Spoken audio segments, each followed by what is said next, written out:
Okey, special tak mana tau? Wow. Assalamualaikum tuan-tuan perempuan. Hari ni saya menunjuk satu unit. Yang mana tuan-tuan perempuan duk mencari kereta yang bajet-bajet tapi boleh bawa semua ahli keluarga sampai 8 orang boleh masuk.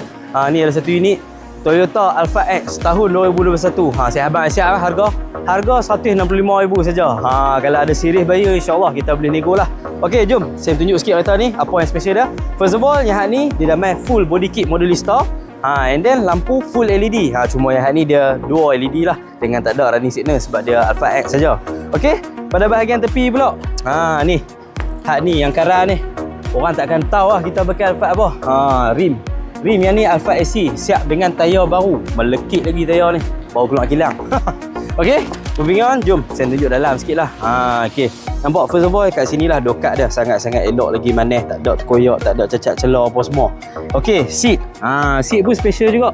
Seat yang ni DZ1 dah bagi siap re-upholster full leather. Ini quality leather sama macam yang original punya leather lah.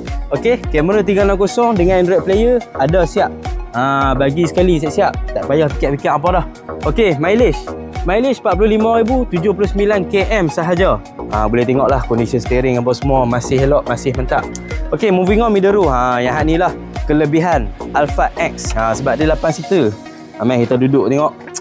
Selesa dia tu macam mana? Tu, nampak sitting position sangat-sangat luas, sangat-sangat selesa, tight support sangat cantik. Seat boleh adjust depan belakang. Untuk sandak kau macam mana kau semua boleh adjust lah. Okey, jom kita tunjuk bonnet pula. Bonnet dia ada special sikit lah. Okey, special tak mana tau? Ruangan sama saja. Okey, tapi yang ni dia main ada tire spare. Ramai yang tanya ada tak tire spare? Ada tire spare. Yang ni Alphard X ada tire spare. Alphard SC pun jarang ada. Okey, macam biasa yang ni tak ada power boot, tapi kalau nak power boot kita bincang sampai jadi insya-Allah. Okey. Jadi mesti ada yang berkenan kan tuan-tuan perempuan kan.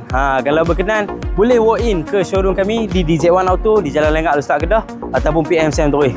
Terima.